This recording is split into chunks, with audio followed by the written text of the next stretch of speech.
La voix des aînés. Il était une fois les femmes. Épisode 4. On me dit seulement qu'il ne fallait pas que je m'amuse avec les messieurs.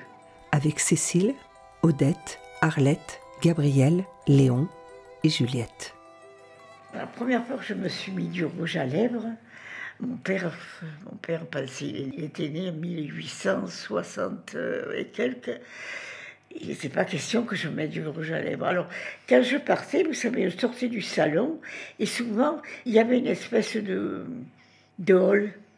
Là, il y avait une banquette. Souvent, il était là, il se reposait là, parce qu'il n'y avait pas la télévision à ce moment-là.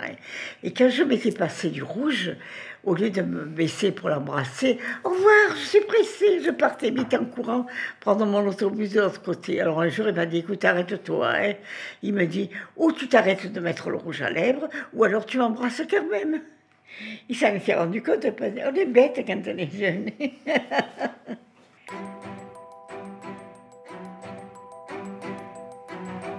On prenait un autobus qui nous menait, mettons, jusqu'à Mazargues, et puis à partir de là, nous filions à pied. Et de l'autre côté de la colline, il y avait les militaires qui faisaient les manœuvres. Alors on était jeunes, on était tous contentes de monter là-haut, vous comprenez. On était jeunes, on était belles, des belles villes, pour dire ce qui est. Quand vous étiez en haut dans la colline, eux, ils étaient de l'autre côté, en bas.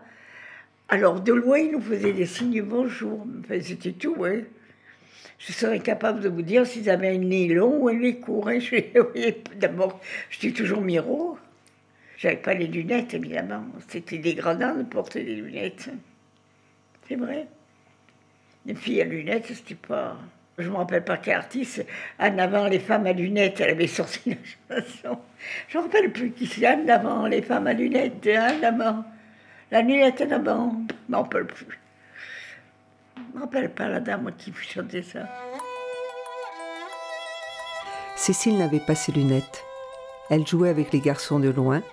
Elle imaginait de belles histoires de princes charmants. Odette, elle, se souvient du quotidien avec des hommes qui ne la faisaient pas rêver. Nous, ce qu'il y avait, c'est quand on prenait le tramway. À midi, c'était... Alors, quand on voyait les hommes qui s'approchaient de nous, alors on avait les copains, ils nous mettaient au milieu, les filles.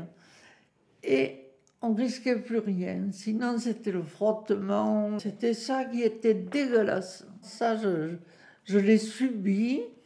Et dès qu'il y avait l'attroupement, vous étiez là, vous écoutez, paf, derrière. Ah non, c'était ça. Et il y en avait, hein. Voilà. C'était le frottement. Je me rappelle, je sortais du cinéma et mon frère, je lui vais accompagner Nénette, c'était sa fiancée à ce moment-là. Il n'y avait que la côte à monter, nous l'avions à la villa du coin. Je dis, j'y vais seule. Alors il dit, mais monte, nous te regardons. Je dis, non, file. Et il y a des fois où je pense qu'ils étaient au moins 3, et des fois où j'en vois que 2. Je ne peux pas vous dire exactement. Des jeunes gens qui s'avancent vers moi et qui commencent à... Je dis, attention, je dis, moi je vais le dire à mon frère Vincent. Qui est la sœur de Vincent. Ne dis pas que c'est nous, hein. Ils sont partis en courant. Que le frère Vincent, vous savez, il avait la réputation de bagarreur, hein. J'avais dit à mon frère, mais je n'avais pas dit qui c'était. Je dis, je ne les connaissais pas, mais je les connaissais très bien. C'était des jeunes du quartier, vous les connaissez tous. Hein. Je n'avais pas dit à mon frère, parce que mon frère était très coléreux. Je dis, si jamais il leur donne un mauvais coup et que c'est lui après qui aura des embêtements, je ne veux pas, moi. Et je me souviens une fois, il y avait un commandant français. J'étais là assise à côté de lui. J'avais des robes comme ça, d'un seul coup, je me sens la robe soulevée, il me touche à la cuisse. Je lui ai donné un revers de main. Il me dit, ça va pas. Je dis, ça va pas, c'est beau, ça va pas. Qu'est-ce que vous me touchez à la cuisse? Alors il me dit, je ne l'ai pas fait exprès. Et à ce moment-là, il rentrait un commandant qui avait vu comment ça s'était passé. Eh bien, il a été changé, muté. En robe, Cécile était vulnérable. Mais se mettre en pantalon à l'époque lui était quasiment interdit. Une loi existait. Elle datait de 1800. Les seules dérogations concernaient les femmes qui conduisaient un vélo ou montaient à cheval. L'expression « porter la culotte » avait du sens. Du moins jusqu'en 1960. Cette année-là, Yves Saint-Laurent et André Courrèges mettent le pantalon pour femme à la mode. Mais dans le monde du travail et à l'école, la robe restera de rigueur jusqu'en 1968. Tout à fait, parce que c'était défendu. À l'école, les maîtresses ne pouvaient pas mettre les pantalons. Moi, j'ai eu une amie qui est partie. Elle était professeure de maths. Et on la met dans une grande école. Et elle était petite, vous savez. Alors, il fallait qu'elle monte sur un truc pour écrire au tableau. Les jeunes disaient « Oh, aujourd'hui, elle a mis la culotte bleue, aujourd'hui, elle a mis la culotte rose. » Écoutez, elle ne l'a pas supporté, elle est partie.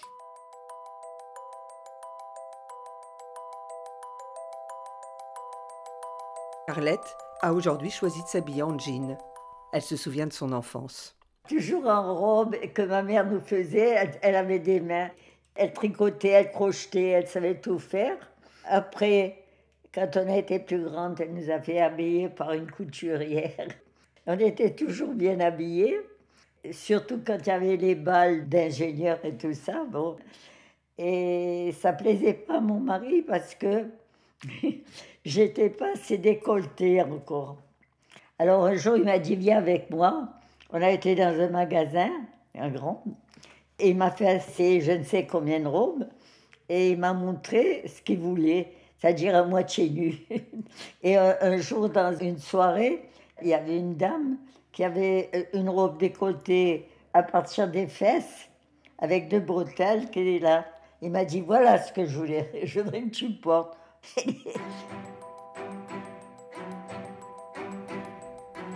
Aujourd'hui, c'est toujours la même histoire, de pouvoir et de regard. Odette est encore toute retournée quand elle nous parle de ce qui est arrivé à sa petite fille.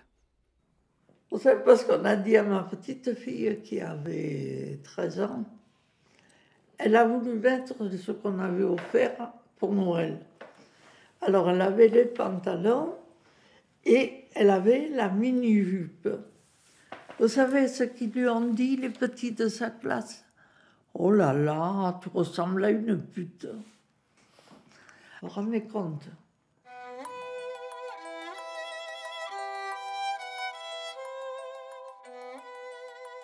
Les femmes des années 50 à qui l'on demande d'être sexy et séduisantes ne doivent toujours pas jouer avec les garçons. Léon était à l'époque responsable syndical dans son usine. Il se souvient des confidences des camarades et d'une en particulier. La plupart des gens, ils voulaient nous confier leurs problèmes de famille. Ouais. Un jour, il y allait, mais putain, c'est pas ma femme. Ça fait un moment que le soir, elle se couchait avant moi ou après moi, et quand je me couche, je vois le dehors. Je dis, mon petit, tu penses qu'il y a quelque chose à voir? Eh bien, il faut la surveiller, que je veux te dire ça. Si ta femme te refuse, c'est qu'il y a un problème. Hein. Un jour, il a suivi, alors elle a compris pourquoi elle a refusé. Et là, un jour, il est venu avec le fusil de chasse et une cartouche, il a tué tous les deux. Et il a eu les circonstances atténuantes. Et il a pu juste 3 ans. Vous voyez? Parce qu'il a tiré qu'une balle. S'il en avait tiré 2, non. Mais il a tiré qu'une balle. Eh ouais. Je me demande si maman avait trompé mon père, qu'est-ce qu'il y aurait fait? Oh, il aurait sorti le cou comme un lapin. Non, un canard. D'abord, elle n'aurait pas essayé.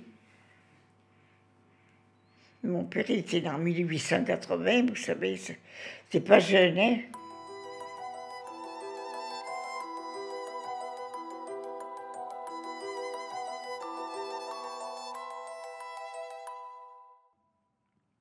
Il faut vous montrer quelque chose. Juliette cherche dans son tiroir. Est-ce que c'est celui-là? J'en ai tellement de bouquins. Elle cherche des dates. Elle trouve des photos. Voilà mon beau-père. Beau-père et belle-mère. Charmant.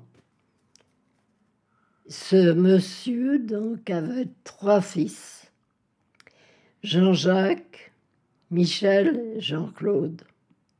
Alors, j'ai épousé d'abord Jean-Jacques. Il m'a trompée. J'ai pas accepté et j'ai divorcé. C'est moi qui ai divorcé. Mais le divorce, en tout cas, c'est moi qui l'ai demandé. Alors, on connaissait pas mal d'avocats, on connaissait pas mal de gens qui pouvaient m'aider. Et c'est comme ça que j'ai pu le faire. Et c'est moi qui avais les torts. J'ai dû prendre les torts pour y arriver. C'était un homme. C'était un homme. Alors, ça l'avait vexé certainement que je demande le divorce et que je persiste à demander. Seulement, moi, je n'étais pas de ce bois-là. Je n'acceptais pas des choses que normalement les femmes acceptent, bêtement. Non. On me trompe, bon, eh ben je m'en vais. Je ne pouvais pas faire autrement que divorcer. Et j'ai divorcé. C'est quand même ma volonté qui a triomphé. Et ça me plaît.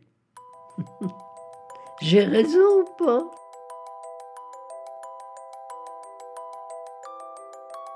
Cécile, Odette, Arlette, Gabrielle, Léon et Juliette vivent aujourd'hui en maison de retraite. La Voix des aînés, une production signée Partage de voix avec le soutien de la Fondation Corian pour le bien vieillir. Réalisation, Sophie Pillot, Agnès Maton, Michel Créis. Musique, David Gubitsch.